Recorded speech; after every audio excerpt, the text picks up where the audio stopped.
ফের ব্যবসায়ীকে হত্যার ছক দুষ্কৃতীদের, আর তার জন্যই রেকি চালালো দুষ্কৃতীরা। ঘটনার জেরে আতঙ্কিত ব্যারাকপুরের বিখ্যাত বিরিয়ানি ব্যবসায়ী অনির্বাণ দাস। বর্তমানে কার্যত গৃহবন্দী তিনি। তোলাবাজরা ব্যবসায়ী অনির্বাণ দাসের কাছ থেকে 20 লক্ষ টাকা তোলা চেয়েছে। তা না দেওয়াতেই কখনো ওই ব্যবসায়ীকে ফোনে, কখনো বা মেসেজ করে হুমকি দেওয়া হচ্ছে বলে অভিযোগ। ভিন রাজ্য থেকে এই হুমকি ফোনগুলি আসছে বলে দাবি অনির্বাণের। আতঙ্কে নিজেকে বাঁচাতে কখনো বাড়ি পাল্টাচ্ছেন, আবার কখনো গাড়ি পাল্টাচ্ছেন। তবে এইভাবে কতদিন বাঁচতে পারবেন ভেবে আতঙ্কিত অনির্বাণ ও তার পরিবারের লোকজন। সেই সঙ্গে কিভাবেই বা ব্যবসা সামলাবেন, সেটাই এখন বড় চ্যালেঞ্জ অনির্বাণের কাছে।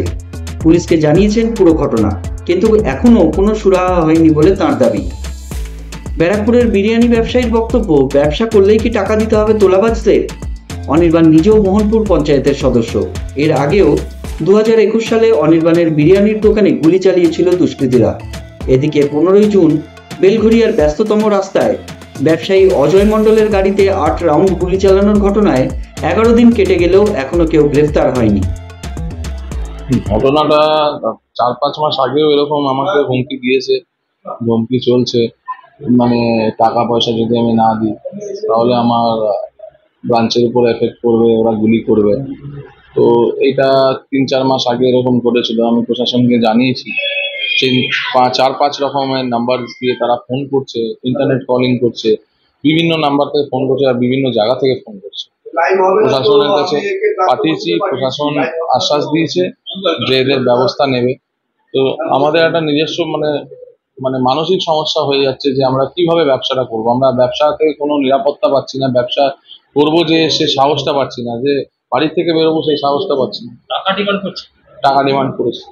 আর এটা 4 মাস আগে করেছিল। আর পরশু দিনের যে ঘটনাটা হয়েছে, আমি রাত্রেবেলা ব্যবসা করে ফিরছিলাম, তখন ব্যবসা করে ফিরতে যতটা টাইম লাগে করে বন্ধ করে ফিরছিলাম, তখন এই 12:30 পৌনে 1টা বাজে। ওই সময় আমি মুড়াগাছা ক্রসিং করছি, সেই জায়গাটা থেকে আমি ফলো করছি যে সেখান থেকে আমাকে পুরো 2টো বাইক আগে পিছনে স্পট করে ফলো করছে, পুরো কন্টিনিউয়াস ফলো করতে করতে তারা ওয়ারলেস গেট অব্দি এসছে। ওয়ারলেস গেট আসার পরে একটা বাইকের মুখ থাকে কুন্ডুবাড়ির দিকে আর একটা বাইক মোহনপুরের দিকে। হ্যাঁ, তো আমি সেই সাহসটা পাচ্ছিলাম না যে আমি সোজা যাব। আমি গাড়িটা টার্নিং নিলাম, মানে মোহনপুরের দিকে নিয়ে আমি আমার সিএমডি কমপ্লেক্সের দিকে ঢুকলাম। কমপ্লেক্সে ঢোকার গেটের সামনে যেই দাঁড়ালাম, তখন দেখছি একটা বাইক স্লো করলো, স্লো করে মানে আমি যে ঢুকছি সেটা ফলো করছে, করে সে বাইকটা সিধা মোহনপুরের দিকে চলে গেল। তো আমি আর সাহস পেলাম না যে বাইক মানে গাড়িটাকে আমি কমপ্লেক্সে ঢোকাই, কারণ অলরেডি একটা বাইক অলরেডি কুন্ডুবাড়ির দিকে গেছে। আমি ভাবছি যে এই গেট থেকে যদি ঢুকে কিছু ওরা মানে অ্যাটাক করে, সেই কারণে আমি গাড়িটাকে আবার রিভার্স করে আমি একদম কল্যাণী হাই রোডের মুখে দাঁড়ালাম।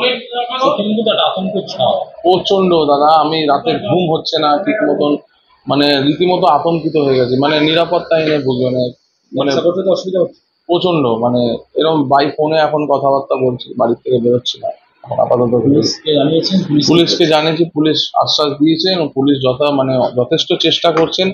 কালকে থেকে পরশুদিন থেকেই পুলিশ মানে চেষ্টা করে যাচ্ছেন তাদেরকে ধরার। ওনারা আশ্বাস দিয়েছেন যত শীঘ্রই পারবেন তাদেরকে।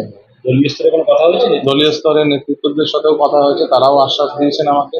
আমার এমএলএ আমায় আশ্বাস দিয়েছেন, এমপি আশ্বাস দিয়েছেন, আমার লোকাল নেতৃত্বরা যারা আছে তারা প্রত্যেককে আমায় আশ্বাস দিয়েছেন যথারীতি তাদের এগেনস্টে স্টেপ নেওয়া হবে। এবং আমাকে সিপি সাহেবও আশ্বাস দিয়েছেন আমরা যথারীতি কাজ করছি।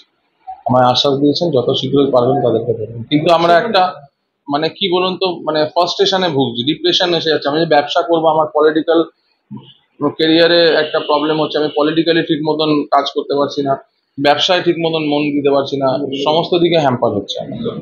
লোকসভা নির্বাচনের ফলাফলের পর থেকে লাগাতার ব্যবসায়ীদের উপর হামলা, পুলিশ প্রশাসন কিছু করতে পারছে না? না, প্রশাসনের সাথে প্রশাসন যথেষ্ট চেষ্টা করছে, প্রশাসন আশ্বাস দিয়েছে, প্রশাসন যথেষ্ট চেষ্টা করছে তাদেরকে ধরার, প্রশাসন আশ্বাসও দিয়েছেন। দেখুন, এগুলো একটা এমন জিনিস, এরা একদম ট্রেন্ড ক্রিমিনালস, এরা ট্রেন্ড, মানে এরা সবকিছু হোমওয়ার্ক করে এইসব কাজ করে। পুলিশ আশ্বাস দিয়েছে, পুলিশ যথেষ্ট আমি নিজে দেখেছি যথেষ্ট চেষ্টা করছে। পুলিশ আমাকে এইটুকুনি বলেছে যে আপনি নিশ্চিন্তে থাকুন। আমাকে সিপি সাহেব আশ্বাস দিয়েছে একটা নিরাপত্তারও ব্যবস্থা করে দেবে, মানে যেহেতু আমি যাতে ব্যবসাটা করতে বেরোতে পারি, আমি একটা নিরাপত্তাহীনে ভুগছি, মানে আমার কোনো নিরাপত্তার এখন বর্তমানে কোনো ব্যবস্থা নেই। সেই জন্য আমি সাহেবের কাছে আবেদন করেছি আমাকে একটা নিরাপত্তার ব্যবস্থা করে, নাহলে এভাবে ব্যবসা করতে পারবে না। আমার নাম অনির্বাণ দাস।